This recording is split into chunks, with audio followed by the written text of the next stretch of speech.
যখন ভূমিকম্প এবং আফটারশক হলো অন্তত 6 বার কেঁপে উঠেছে মায়ানমারের মাটি, যার প্রভাব কিন্তু থাইল্যান্ডেও পড়েছে ব্যাপকভাবে। পর্যটক প্রিয় শহর এই থাইল্যান্ড, যেখানে সেই আতঙ্কের দিন কাটিয়ে কলকাতা বিমানবন্দরে ইতিমধ্যেই পৌঁছেছেন অনেকে।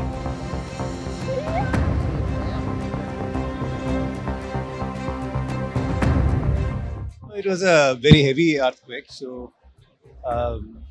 as personally for me, I'm at a bridge ছিলাম and it's swaying a lot. Otherwise, the offices were shut down, malls were shut down, people were on the road. তাছাড়া even the metro rail যেটা আছে that was also shut down. আমি বারান্দায় আসলাম, দেখলাম পাশে কিছু American ছিল সুইমিং পুলে, দেখি জল পুরো উঠে এসছে। আচ্ছা, তারপরে আমি বুঝলাম যে ভূমিকম্প হয়েছে। আমি তাড়াতাড়ি আস্তে আস্তে নিচে নামলাম, দেখলাম প্রচুর লোক দৌড়াদৌড়ি করছে, প্রচুর জ্যাম। আমার আধা ঘন্টা মানে 30 কিলোমিটার আসতে মোটামুটি 5 থেকে 6 ঘন্টা লাগে। ऐसे 22 माला में पूरा हिल रहा था बिल्डिंग, ना जोर जोर से हिल रहा था। और हम लोग 1 मिनट तक चला था वो। उसके बाद हम लोग नीचे गए लिफ्ट से, उसके बाद हम लोग को बाहर खड़ा करा था 1-1.5 घंटे तक, खत्म हो गया। আমাদের অফিস যেটা পুরো শেকিং করছিল, তো আমরা ভগবানের নাম নিয়ে মানে নিচে নেমে মানে কিছু মানে কোনোভাবে আমরা ডাউন হয়েছি। প্রচন্ড কাঁপছিল। হ্যাঁ, অনেক শেকিং হচ্ছে। এটা ঠিক কটার সময় হলো ব্যাংককের সময়? 1.40। আমরা তখন 27th ফ্লোরে ছিলাম। ওখান থেকে সিঁড়ি থেকে দৌড়ে পুরো নিচে এসেছি। তারপরে প্রায় 2-3 ঘন্টার মতন বাইরে ছিলাম। আবার তারপরে যখন ওরা চেক করে বললো এভরিথিং ইজ ওকে, তারপরে আবার ফেরত দিয়েছি।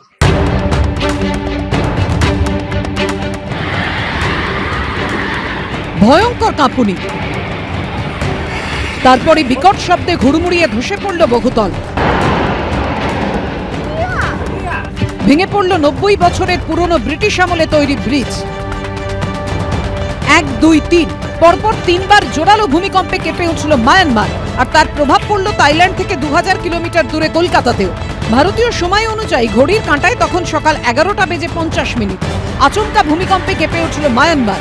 National centre for seismology report অনুযায়ী রিক্টার স্কেলে কম্পনের মাত্রা ছিল 7.7। তার ঠিক 12 মিনিটের মাথায় ফের কম্পন। এবার কম্পনের মাত্রা 6.4। দ্বিতীয়বার ভূমিকম্পের ঘণ্টাখানেকের মধ্যে আবার একই ঘটনা, যদিও তৃতীয় কম্পনের মাত্রা ছিল 5। কম্পনের উৎস বর্মা প্রদেশের 12 কিলোমিটার উত্তরে। মুহূর্তের মধ্যেই যেন ধ্বংসস্তূপে পরিণত হয় একাধিক জায়গা।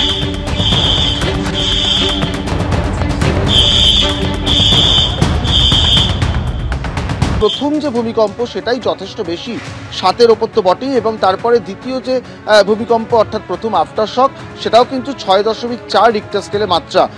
আভা ব্রিজ মায়ানমারের অত্যন্ত আইকনিক ব্রিজ, সেই 1934 সালে ব্রিটিশ আমলে বানানো সেই ব্রিজ, যেটা ইরাওয়াদি নদীর ওপর অবস্থিত এবং ওই এলাকার অন্যতম এবং একমাত্র যোগাযোগ মাধ্যম।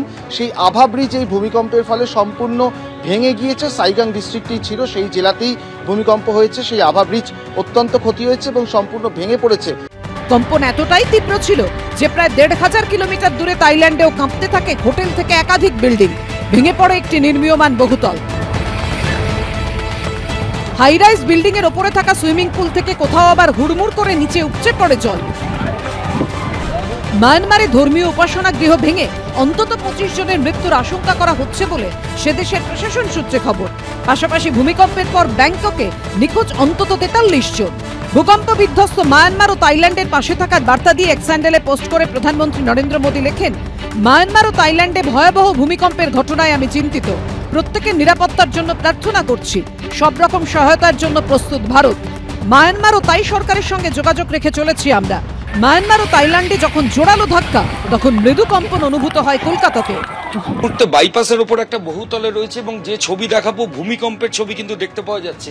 ওপরের যে পাখা সেটা কিন্তু এইভাবেই নড়ছে এবং একটা ভূকম্পন সেটা কিন্তু অনুভূত হচ্ছে প্রায় 20 তলার ওপর। আমি দেখলাম ফ্যানটা নড়ছে।